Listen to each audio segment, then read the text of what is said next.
Welcome back to the Deep Dive. This is where we take all the info you send our way, articles, forum chats, you name it, and boil it down to the essentials so you really get it without getting buried in information. And today we're jumping back into something quite interesting. It's part 3, actually, of our look into what ESL teachers are up against. We're using more of the sources you shared, digging into the real challenges. Okay, let's get into this third part then.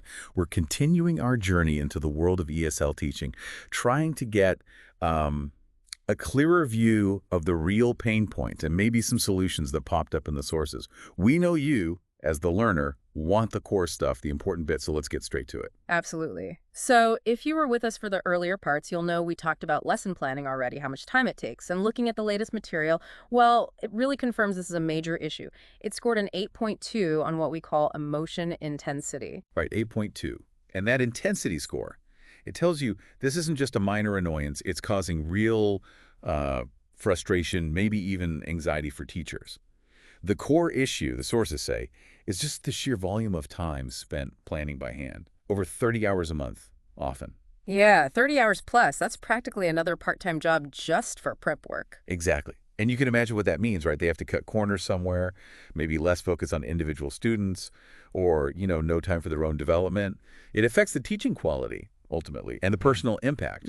It comes through loud and clear in the quotes. Things like, I spend 3 hours nightly just to keep up. I'm exhausted. And there's this real sense of pressure, like that quote, if I don't keep up, my students' progress stalls. They feel really responsible. Yeah, deeply committed. And then you hear, I haven't had a real weekend in months. I mean, that's burnout territory right there. It's not sustainable. And the sources also explain why current tools aren't quite fixing it.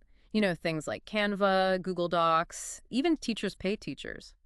They offer bits and pieces, resources, templates. But the teacher still has to pull it all together. Exactly. They still do the heavy lifting, the formatting, finding the right resources, making sure it fits their specific class, their standards.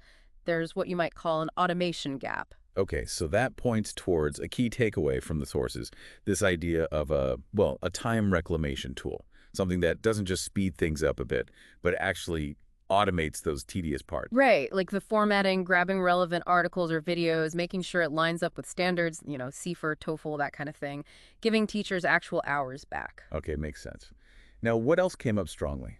Well, shifting gears a bit, another big one was the lack of culturally relevant materials. This also scored high on emotion intensity, a 7.8. So significant frustration there, too. Yeah, that feels important. Because ESL isn't just about grammar, is it? It's about communication in context. And the sources suggest a lot of materials are, very Western. Very Western-centric, yeah. That's the feedback. And it means students from, say, Vietnam or Brazil, they just don't connect with the examples, the role plays. It leads to disengagement. We saw quotes reflecting that, didn't we? We did, like, my Vietnamese students don't relate to Western role plays. Pretty direct. Or simply, generic worksheets, disengaged class. It shows that one-size-fits-all just doesn't work well here. So what's needed is more specific adaptation. More than just translation.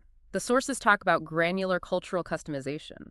So really being able to tweak examples, scenarios, even cultural references to fit specific student group. Okay, granular. Like not just Asian students, but maybe Vietnamese teenagers versus Japanese business professionals. Precisely.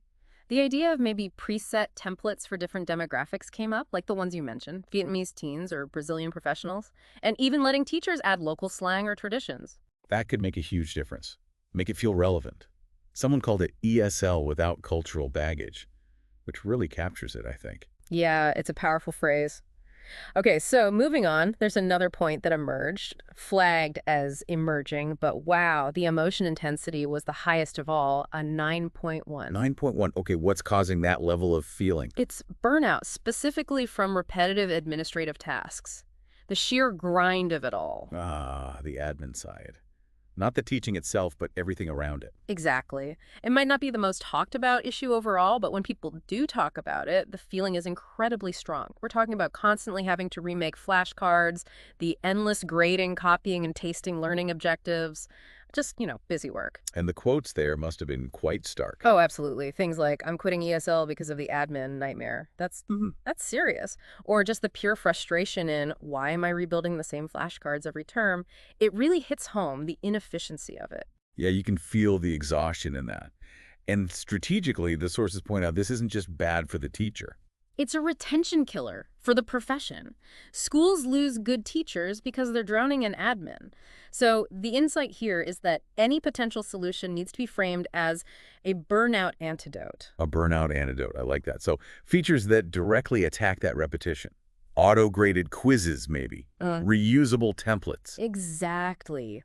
One-click flashcards. Things that genuinely save time and reduce that feeling of repetitive drudgery. Imagine a teacher being able to say, I got my evenings back. That's the kind of impact we're talking about. Okay, that's a powerful angle. Was there anything else significant? There was one more, listed as a secondary concern, but still important. Student engagement struggles. Emotion intensity here was moderate, 6.5. Right. Engaging students, especially Gen Z, can be tough with the old methods. That's what the teachers are saying. Gen Z students tune out traditional worksheets or asking, how do I make grammar fun? It's a constant challenge.